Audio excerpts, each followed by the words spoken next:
யாரு? நான் அழகா விறகடுப்புல ஆக்கிடுவேன்.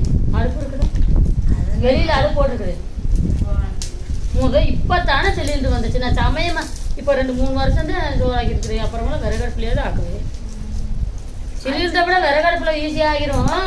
ஆனால் இருந்தாலும் சட்டி விளக்கணும். வருஷம் சட்டி விளக்குறது கஷ்டம். அதுக்கு கொஞ்சம் நேரம் விளக்குறது கஷ்டம்.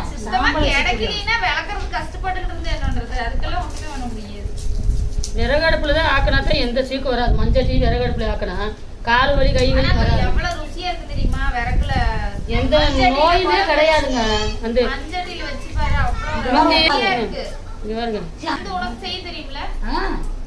இப்பவுமே கேஸ் தீர்ந்து போச்சுன்னா நான் அடுப்பு தான் செய்யணும். அதெல்லாம் செய்ய காலத்தில் வந்து அதெல்லாம் ஈஸி தான். கொய்யக்கீரை, குப்பைக்கீரை, மகளிக்கீரை எல்லா கீரையும் கொண்டு வந்து காட்டு தலையாக கொண்டு வந்து சோளச்சோறு, கம்மஞ்சோறு, இருங்குச்சோளச்சோறு, வெள்ளைச்சோளச்சோறு, வரகஞ்சோறு, குருதவள்ளி சோறு, தினச்சோறு, எல்லா சோறு ஒரு நாளைக்கு ஒரு சோறு ஆக்கி தின்னுட்டு அந்த அந்த தலையில காடு தலையில திங்கலாம் கால் வலி கை வலியே இல்லை. எந்த சீக்கும் இல்லை. இப்போத்தான் இத்தனை சீக்கும் வந்து கிடக்குது. விறகடுப்புல ஆக்கி திங்காமல் மஞ்சள் இல்லாமல் காட்டில் எதுவுமே போடாமல் இல்லை மருந்துலேயே வேலை திங்கிறதுனால கால் வலி எடுத்துட்டு கிடக்குது. பிரஷர் வருது, சக்கரை வருது.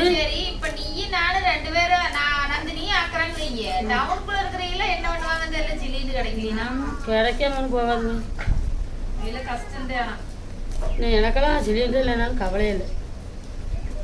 அடுப்பை பத்த வை, சட்டி தூக்கி அடுப்புல ஓடு, அரிசி தூக்கி போய் மஞ்சட்டி வாங்கிட்டு வந்து ஆறு ரோட்ல போய் மஞ்சட்டி அடுப்பு வாங்கிட்டு வந்து குழம்பு வைக்க மஞ்சட்டி, சோறாக்க மஞ்சட்டியை வச்சுக்கவே. எப்படின்னா அது கறி குண்டா விளக்குறதுக்கு ஈஸியா இருக்கும். இந்த குண்டாவில் வச்சு விளக்குனா விளக்க லேட் ஆகும். அது ஈஸியா விளக்கலாம். நாங்களாம் முந்தி சட்டிமான கழிக்கிறது புரட்டாசி மாதத்துல வந்து பொரியல் வைக்க மஞ்சட்டி, குழம்பு வைக்க மஞ்சட்டி, சோறாக்க மஞ்சட்டி அதில் தான் ஆக்குவோம்.